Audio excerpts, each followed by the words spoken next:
अधूरा ज्ञान, life change moral story of Buddha. ये सुनने के बाद से जीवन में कभी हार नहीं मानोगे। एक समय की बात है, गौतम बुद्ध के हजारों शिष्य उनके पास अध्ययन करने आते थे। गौतम बुद्ध से जब भी कोई चीज से ज्ञान प्राप्त कर लेता था, तो उसे किसी दिशा में लोगों को जागरूक करने तथा शिक्षा देने के लिए भेज दिया करते थे। बुद्ध का एक शिष्य बुद्ध के आश्रम में लगभग 6 सालों से था। वह शिष्य महात्मा बुद्ध के पास आया और बुद्ध से कहा, मुझे यहाँ आए लगभग 6 साल हो गए। मेरे बाद कितने शिष्य यहाँ पर आए? उनमें से सभी शिष्य को आपने ज्ञान देने के लिए किसी ना किसी दिशा में भेज दिया, लेकिन मुझे अभी तक नहीं भेजा। आखिर ऐसा क्यों? क्या मुझे आपका ज्ञान प्राप्त नहीं हुआ है? बुद्ध मुस्कुराए और बोले, ये तो तुम्हें खुद ही समझना पड़ेगा कि मेरा ज्ञान तुम्हें प्राप्त हुआ है या नहीं। शिष्य बोला, हे बुद्ध, आपने इन 6 सालों में जो मुझे उपदेश दिया है, वह मुझे सब याद है। आपकी बताई हुई एक एक बात मुझे सब याद है। आप कुछ भी मुझसे पूछ सकते हैं, मैं हर उत्तर देने के लिए तैयार हूँ। आप मुझे एक मौका तो दे, ताकि मैं किसी भी दिशा में जाकर लोगों को अपने ज्ञान के बारे में बता सकूं। इस पर बुद्ध ने बोला कि ज्ञान की बात को याद रखने से कोई फायदा नहीं, जब तक तुम उस आदत को खुद नहीं अपनाओ। शिष्य ने कहा, जो भी हो, कृपया मुझे एक मौका जरूर दें। आप मुझ पर भरोसा रखें, मैं सभी को अपने ज्ञान से प्रभावित कर सकता हूँ। मैं लोगों को ऐसी बातें बता सकता हूँ जिससे लोगों के जीवन में शांति आ जाएगी और वह अपना शांतिपूर्ण जीवन जी पाएंगे। तो फिर बुद्ध ने कहा, अभी तुम तैयार नहीं हो। जब तुम उसके लिए तैयार हो जाओगे, तो फिर मैं तुम्हें खुद ही किसी दिशा में जाने के लिए बोल दूंगा।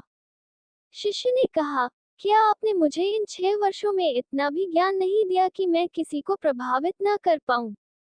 बुद्ध ने कहा, ठीक है, तुम पूर्व दिशा में चले जाओ, वहां एक गांव मिलेगा। वहां से भिक्षा मांग कर लाना और अपने ज्ञान से लोगों की मदद करना। कल सुबह तुम वहां अकेले जाना और शाम में आकर मुझे बताना कि तुमने लोगों की सहायता कैसे की। शिष्य ये बात सुनकर बहुत खुश हुआ और आशीर्वाद लेकर चला गया। वो रात भर ज्ञान समेटता रहा और मन ही मन सोच रहा था कि मैं वहां ज्ञान का ऐसा छाप छोड़ूंगा कि वहां के लोगों के साथ बुद्ध भी मुझसे प्रभावित हो जाएंगे। सुबह उठकर वह महात्मा बुद्ध को प्रणाम करने गया। उन्हें प्रणाम कर वह पूर्व दिशा की तरफ निकल गया। शाम को जब वह वापस आया, तो बुद्ध ने देखा कि शिष्य के माथे पर चोट लगी है और खून बह रहा है। बुद्ध ने उसे पट्टी की और पूछा, तुम्हें चोट कैसे लगी?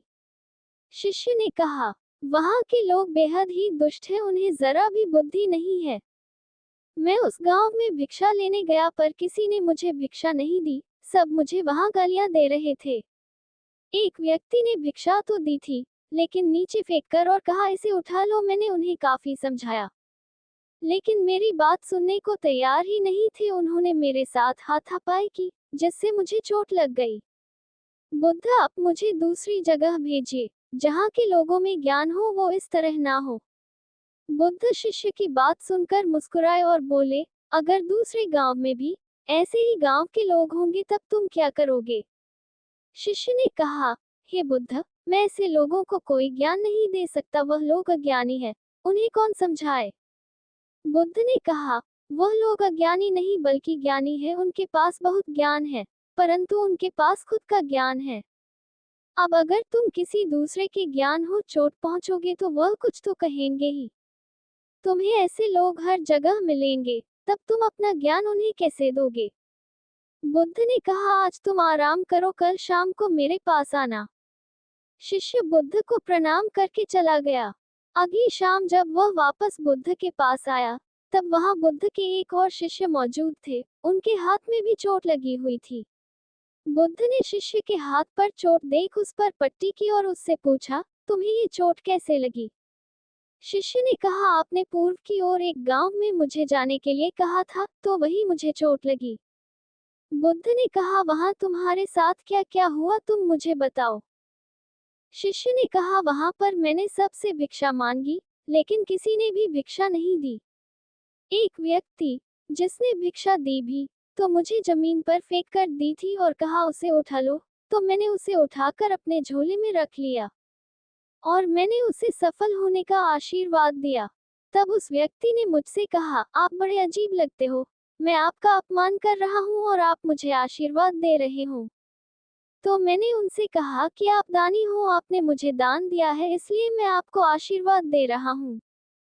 फिर मैं वहां से आगे गया तो कुछ लोगों ने मुझे वहां से वापस जाने के लिए कहा।